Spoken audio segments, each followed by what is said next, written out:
Hi, this is Dr. Chris Fleming, and this is the weekly roundup for What is a Human? And we have just finished week 2, and so this is really an overview of seminar 2. Now, it's not going to be a substitute for the reading or, in fact, turning up for the seminars, but if you are in some way on top of the unit and staying up to date, then this is going to help you with some summaries and reminders of the material.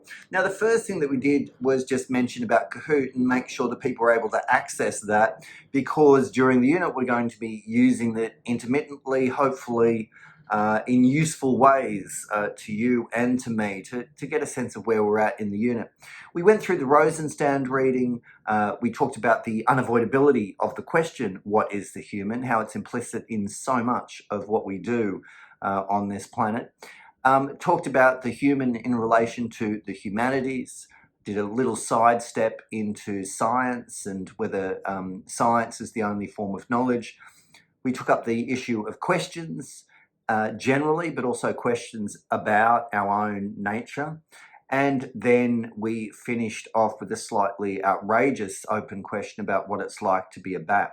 And I gave people the task for next week, for those of you who are fluent in another language, to bring in a joke or a pun in that language and try to translate it for us, with the promise that this was going to get us somewhere deep, somewhere serious. Hopefully that'll become clear next week.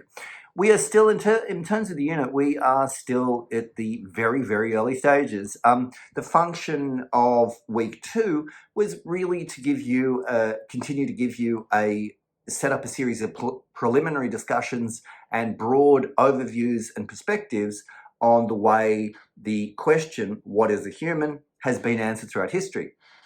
To that end, we looked at the reading by Nina Rosenstein. Now, it's not the most exciting reading in the world, but it's not a bad one for bringing us up to date on these issues.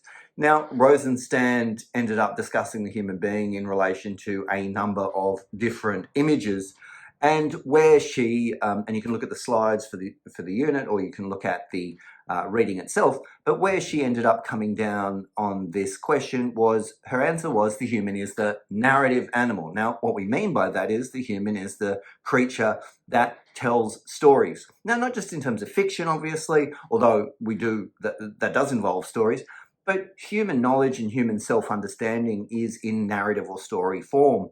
What do we mean by that? Well, scientific accounts are often story accounts, right? So the story of evolution is an account that takes place through time, or cosmological.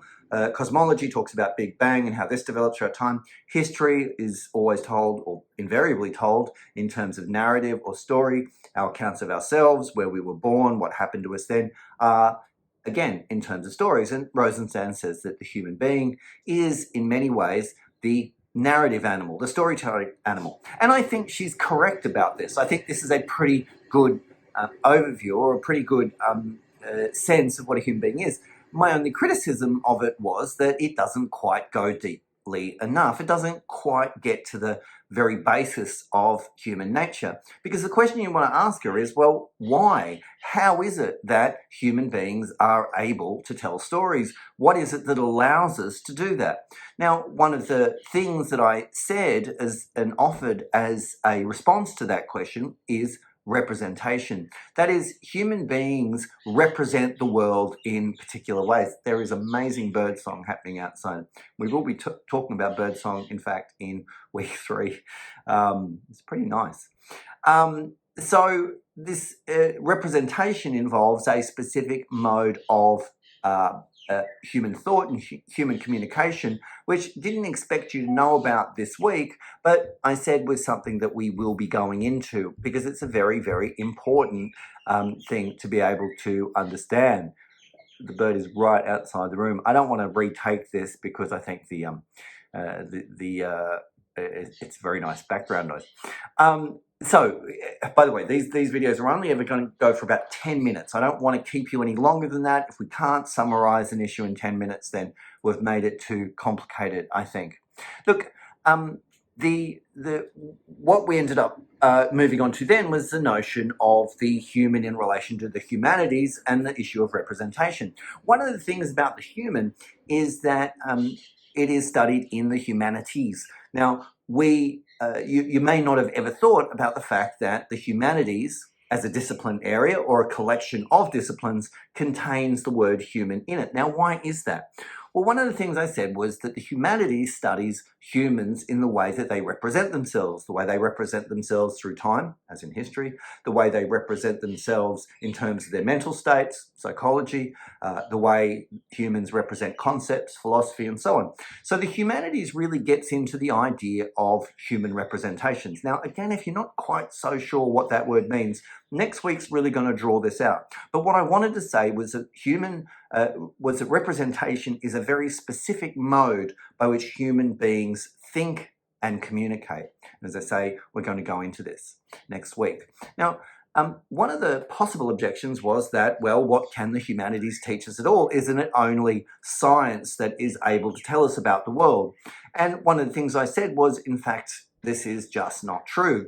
There are many forms of knowledge that are non-scientific, and yet we consider them to be legitimate forms of knowledge.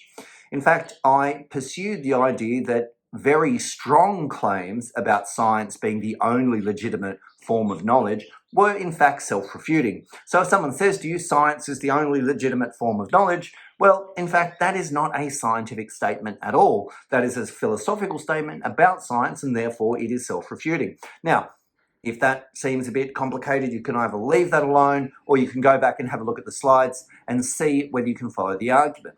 But one of the things I also stressed was that we cannot get out of the question of the human. We can't simply sidestep and say that we're not going to deal with it.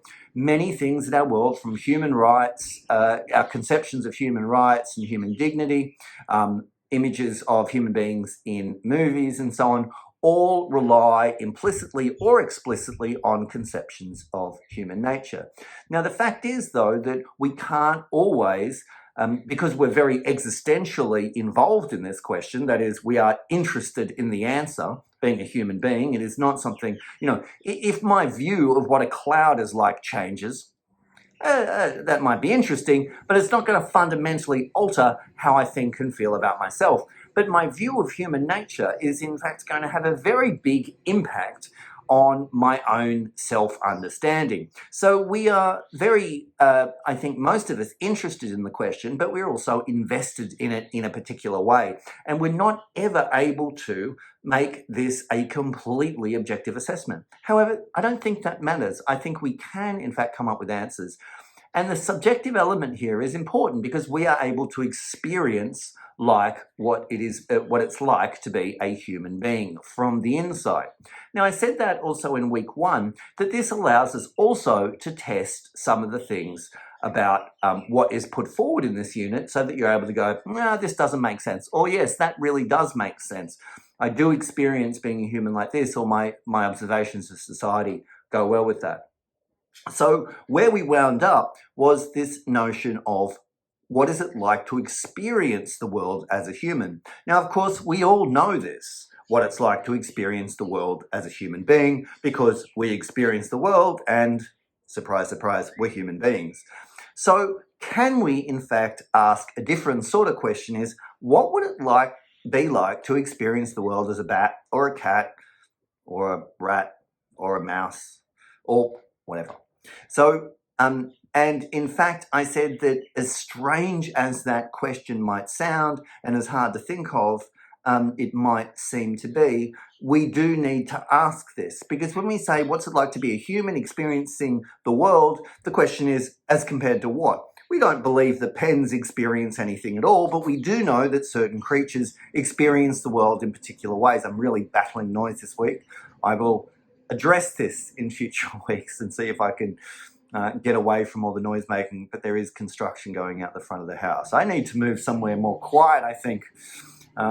Anyway, so what we have here is, and where we wound up was, I asked those of you who were fluent in another language, this seems like quite an unrelated thing, to come next week, week 3, with either a joke, a pun, or a funny kind of idea from that language, and to try to offer a translation. Now, some of you said, oh, that's impossible, it's no longer funny. Well, in fact, that is the point.